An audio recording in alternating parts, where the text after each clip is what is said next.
সাধুর কথা যদি শুনতাম তাহলে আজ আমরা এত, বিশেষ করে আমি, শিয়াল কুকুরের মতো ব্যবহার আমার হতো না। সাধুর কথা যদি শুনতাম। সাধু কাকে বলা হয়? সাধু ক্লাসিফিকেশন তিনটি ভাগ আছে। একটা হচ্ছে ধীর, একটি একান্তি, আর একটি সাধু। তিন প্রকার। সাধু মানে কি? নির্মল, মানে পরিষ্কার, যার হৃদয়ে বাসনা সদৃশ ময়লা স্পর্শ করে না, তাকে বলা হয় সাধু। এই সাধুর কথা শোনো, শুনলে কি হবে? তোমার জীবন পবিত্র হয়ে যাবে। হরে কৃষ্ণ।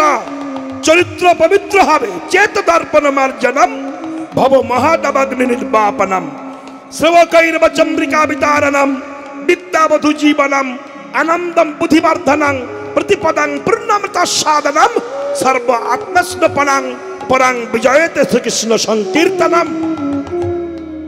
হরিনাম শুনলে চিত্ত দর্পণ মার্জিত হয়, বুঝলেন? আর চিত্ত দর্পণ মার্জিত হলে তখন ভগবান দেখতে আর বৃন্দাবনে যাওয়া লাগে না, নিজের মধ্যেই ভগবান দর্শন হয়ে যায়। যদি চিত্ত দর্পণ মার্জিত হয়। পাশাপাশি দুটি পুকুর আছে। পুকুর একটা পুকুরে আকাশের চাঁদ দেখা যাচ্ছে, আর একটা পুকুরে আকাশের চাঁদ দেখা যাচ্ছে না। কেন না? যে পুকুরে আকাশের চাঁদ দেখা যাচ্ছে সেই পুকুরের জলটা স্বচ্ছ, নির্মল, পরিষ্কার। পুকুরটাই পরিষ্কার, এই জন্য আকাশের চাঁদ দেখা যাচ্ছে। পাশের পুকুরে দেখা যাচ্ছে না। কেন? মহাজন বলছেন পাশের পুকুরটা কচুরি পানা পরিপূর্ণ হয়ে আছে।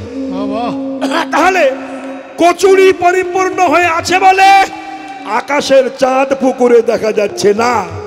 তাই কচুরি পরিপূর্ণ পুকুরে আকাশের চাঁদ যখন দেখা যায় না, তেমনি অহংকার পরিপূর্ণ হৃদয়ে ভগবান দর্শন হয় না।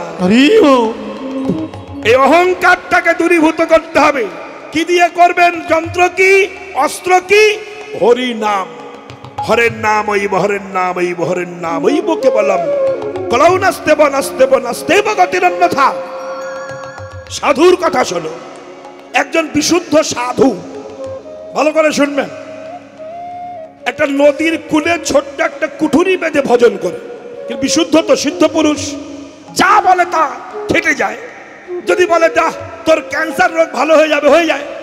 যদি বলে তোর মেয়ের বিয়ে হয়ে যাবে, হয়ে যায়। যদি বলে ছেলের চাকরি হবে, হয়ে যায়। এরকম যদি কেউ শোনে, লাখে লাখে লোক হবে না? একেবারে সাধুর কাছে 24 ঘন্টা লোক থই থই থই থই থই থই করে। এই কথা শুনেছে গ্রামের চোর, নাম হচ্ছে ন্যাপলা। কি নাম বললাম? ন্যাপলা। ন্যাপলা পাকা চোর। তো চোর চিন্তা করছে সাধু যা বলে তা খেটে যায়, তাহলে আমি ওই সাধুর কাছে যাব, দীক্ষা নেব, নিয়ে আশীর্বাদ নেব, তাহলে আমার চৌরবৃত্তি ভালো হবে। সন্ধ্যাবেলা গেছে, সবাই চলে গেছে, তখন ও গিয়ে ওই তাল পাতার কুটিরে ঘুর ঘুর ঘুর ঘুর করছে। আর সাধু তখন প্রদীপ ধরিয়ে ভগবানকে প্রদীপ দিচ্ছেন। এমন সময় ছায়া মূর্তি দেখে সাধু জিজ্ঞাসা করছে, কে? চোর বলছে, আমি চোর। সাধু বলে, এখানে কেন? বলে, সাধু আমাকে দীক্ষা দাও, আমি দীক্ষা নেব। তুমি যা বলো তো খেটে যায়, আমি চোর, আমার দীক্ষা দিতে হবে। সাধু বলছে, তুমি চোর, আমি তো চোরের দীক্ষা দেব না। চোর বলছে, যদি দীক্ষা না দাও আমি এই নদীতে ঝাঁপ দিয়ে মরবো, মরলে কাল সকালবেলা পুলিশ আসবে, তুমি আমার খুন করার দায়ী হয়ে জেল খাটবে। দীক্ষা দেবে কি দেবে না বলো? বলে, না আমি চোর। তাহলে আমি এই বললাম, মরার লোক অনেক সময় এই বললাম, যেই বলেছে বললাম। সাধু বলছে, সর্বনাশ, মরে গেলে তো বিপদ। বেশ, তা তুই কি চাস? বলছে, আমাকে দীক্ষা দিয়ে আশীর্বাদ করো। কি আশীর্বাদ চাস? না তুমি যা বলো তো খেটে যায়, আশীর্বাদ করে বলো যত জায়গায় চুরি করি, যখন চুরি করি যেন জীবনে ধরা না পড়ি। যে যেমন মাল সেটা চায়। তো ঠিক আছে। সাধু বলছে, চুরিও করবি, ধরাও পড়বি, তা কি হয় না? আমি পারবো না। তাহলে আমি এই বললাম, আর রাখ রাখ রাখ, মরিস না, দাঁড়া, ব্যাস।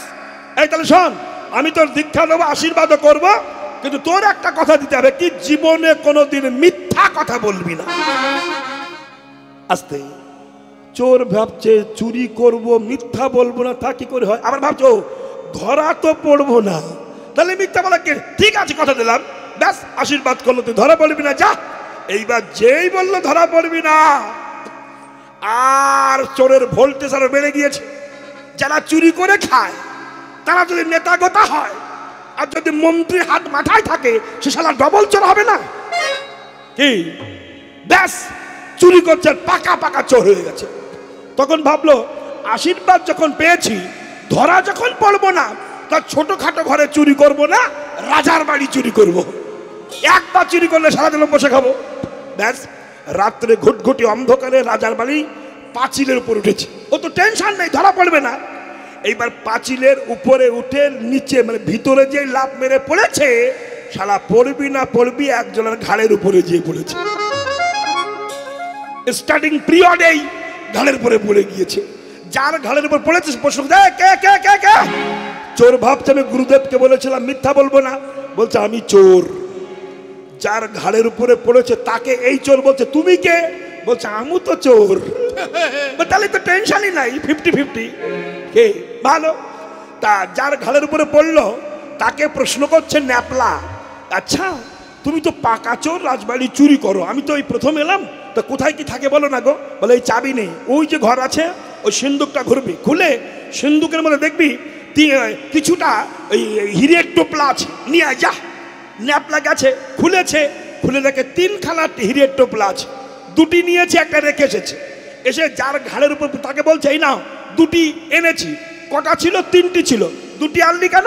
বলে আমরা চোর তো 2 জন, তাই তো 2খান এনেছি, কারণ ভাগাভাগির সময় রাগারাগি হবে, তাইতে 2টি এনেছি, একটা রেখে এসেছি। বাহ, যা চলে যা। ও চলে গেছে, যার ঘাড়ের উপরে পড়েছে সে ওখানে আছে। এবার ন্যাপলা বাড়ি গিয়ে একেবারে নাকে তেল দিয়ে ঘুমাচ্ছে, টেনশন নাই, ধরা পড়বে না। এমন সময় সকালবেলা রাজা প্রহরীদের বলছে ঘরে চুরি হয়েছে, যা ন্যাপলাকে ধরে নিয়ে আয়। ন্যাপলার কাছে গিয়ে মা যায় দড়ি দিয়ে টেনে আনছে। ন্যাপলা বলছে গুরুদেব বলল যে ধরা পড়বো না, একবার ফার্স্ট ধরা পড়ে গেলাম, যাক দেখি কি হয়। ধরে নিয়ে গেছে। রাজা বলছে ন্যাপলা বলুন মহারাজ, তুই আমার বাড়ি চুরি করেছিলি কালকে? ওই যে বলেছে গুরুদেবকে যে মিথ্যা বলবো না। বলছে হ্যাঁ মহারাজ চুরি করেছিলাম। কি চুরি করলি? বলে সিন্ধুক করলে 3খানা হিরের টোপলা ছিল, 2টি নিয়েছিলাম। 2টি নিলি কেন? আমরা 2 জন ছিলাম, তাই ভাগাভাগির সময় রাগারাগি হবে, তাই 2টি নিয়ে একটা রেখে গিয়েছিলাম। রাজা বলল মন্ত্রীকে যাও তো সিন্ধুক খুলে দেখো তো আছে কি। মন্ত্রী এসে দেখে হ্যাঁ একটা হিরের টুপলি আছে, শালা ওই পকেটের মধ্যে ঢুকিয়ে দিয়েছে। মন্ত্রী তো ও মাল পেলে তো চুরি করতে ইচ্ছে করে, প্যাকেটে ঢুকিয়ে দিয়েছে। আর যেই প্যাকেটে ঢুকিয়েছে বলছে মহারাজ বললে বলবো না মহারাজ, চোর চুরি করে নিয়ে গেছে।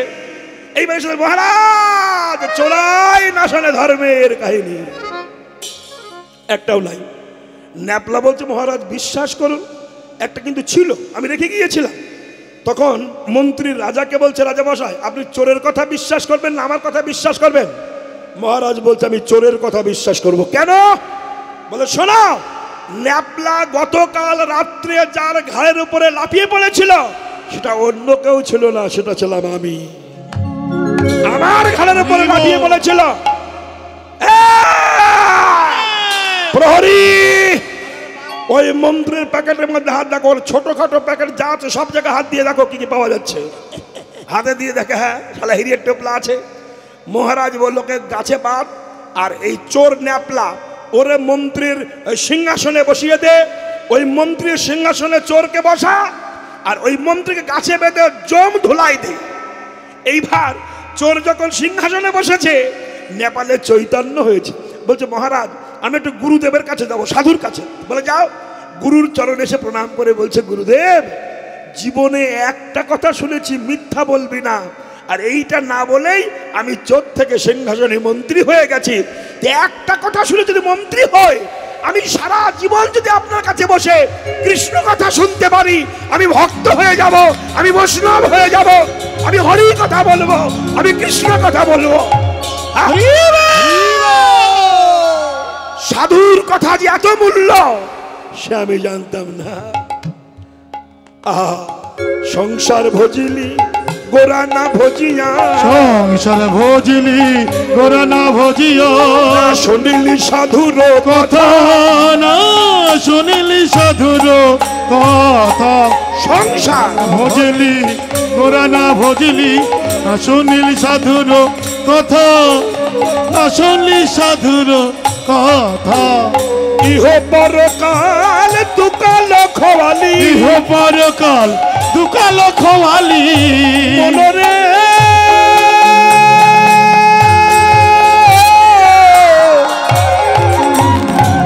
মনরে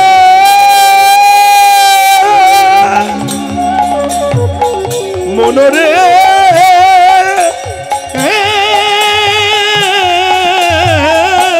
আরে কি বাই হো পরকাল দুকাল খোয়ালি খাইলি লোচন মাতা খাইলে লোচন মা